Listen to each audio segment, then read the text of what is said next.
maxoutil.com, un max d'outils à prix mini, présente. Sud Radio, le journal des sports. Au sommaire du journal des sports avec vous, Clément Barguin. Défaite amère pour le 15 de France. L'Argentine prend sa revanche et remporte un match relevé contre les Bleus. Les Bleus qui terminent leur tournée cauchemardesque en Argentine. Pour son dernier match de préparation avant les Jeux Olympiques, l'équipe de France féminine de handball s'impose largement face à l'Angola. Et puis en tennis, Novak Djokovic va-t-il prendre sa revanche sur Carlos Alcaraz? L'Espagnol va-t-il réaliser le doublé? Rendez-vous à 15h pour l'épilogue de ce Wimbledon 2024. Et on commence avec un clap de fin d'une saison agitée pour le 15 de France avec leur troisième et dernier match test. Les tricolores retrouvaient les Argentins, les Bleus qui ont chuté devant les Pumas 33-25. La composition de départ était presque identique à celle de la semaine dernière, à l'exception de l'absence d'Oradou et Jégou, placés, on le rappelle, en détention après une mise en examen pour viol aggravé. Un contexte forcément particulier qui est venu perturber cette rencontre. Le 15 de France a certes inscrit 3 essais, dont le premier à la 10e minute par le capitaine Baptiste Serin, mais c'est insuffisant face aux 5 passés par les Pumas. Écoutez la réaction du demi de mêlée, Baptiste Serin, au micro de nos confrères de Canal+. Je suis fier de ce qu'on a montré. On a vécu une semaine qui était très, très compliquée. Mais voilà, je suis fier de ce qu'on a montré sur le terrain ce soir parce qu'il ne faut pas l'oublier, on joue une équipe qui est bien plus préparée que nous, qui a l'habitude de jouer ensemble.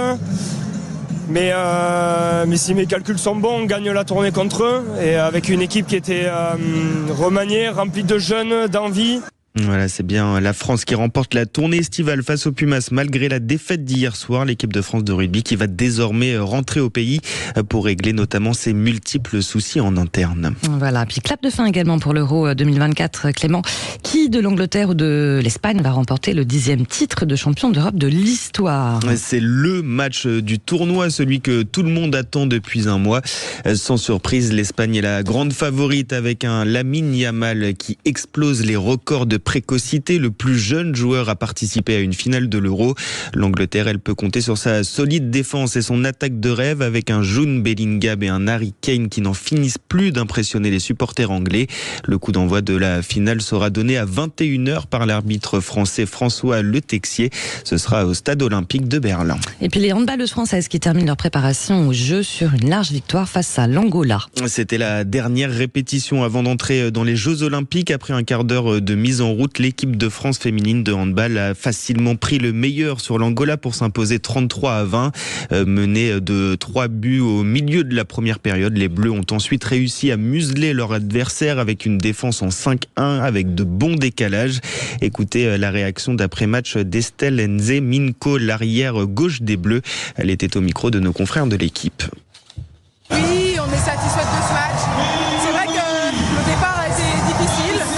Après, l'Angola, c'est pas une équipe facile à jouer, c'est une équipe qui est très physique, avec des joueuses qui ont beaucoup de qualité d'explosivité, de qualité athlétique, de vitesse. Et c'est vrai qu'on était en difficulté au début du match, notamment sur notre défense, pour les arrêter. Après, au fur et à mesure du match, on a été un petit peu plus agressives. Je pense qu'elles sont fatiguées aussi un petit peu parce que c'est vrai que les joueuses qu'elles ont, c'est des joueuses qui font des efforts qui sont difficiles à tenir sur une heure de match. Voilà qui est de très bon augure. Le premier match des Bleus au JO, ce sera le 25 juillet à 19h face à la Hongrie.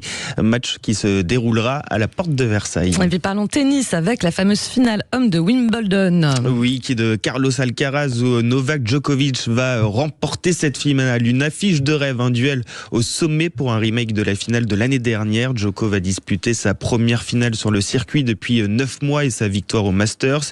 Il peut aujourd'hui remporter son 25e titre du Grand Chelem. De son côté, l'Espagnol vise le doublé et un 4e titre du Grand Chelem après l'US Open 2022, Wimbledon 2023 et Roland Garros 2024.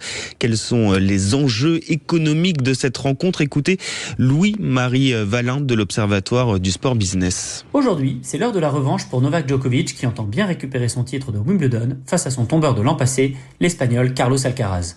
Sur le plan sportif, c'est un choc entre le 2e et le 3e mondial qui comptent retrouver le sommet.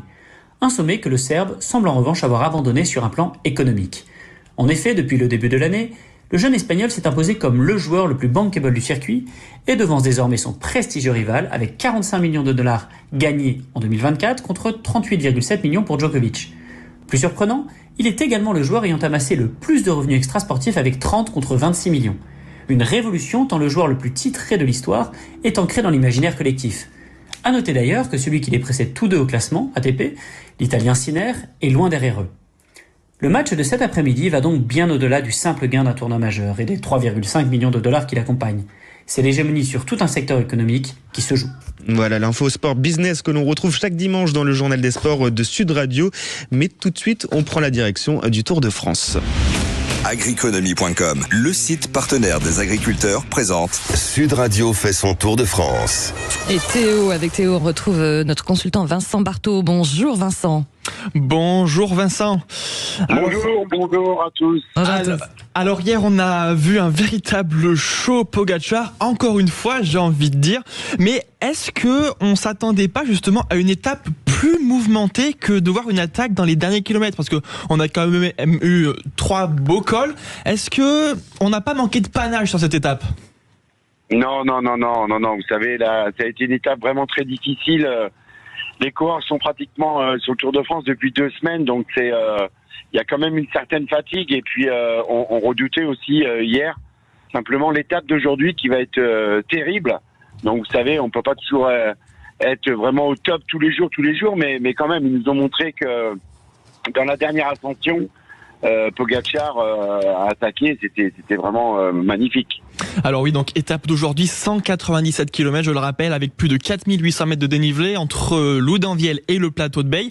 Quelle va être la stratégie des favoris et de Pogačar? Est-ce qu'on va voir un Pogačar qui va rester sur la défensive ou même voir des attaques, par exemple, de Vingegaard ou même d'Evenepoel? Bah écoutez, en ce qui concerne Pogačar, c'est pas son tempérament de rester sur la défensive, mais il a quand même pratiquement 2 minutes d'avance sur Vingegaard, donc c'est à lui de rester un petit peu en position de défense.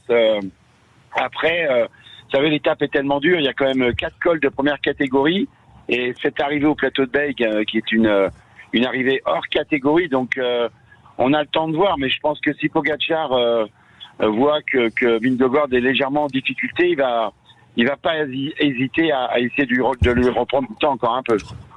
Merci beaucoup en tout cas Vincent Barthaud pour vos lumières. Merci Vincent et merci Théo. À tout à l'heure. Sud Radio fait son tour de France. Avec Agriconomie.com, le site partenaire des agriculteurs.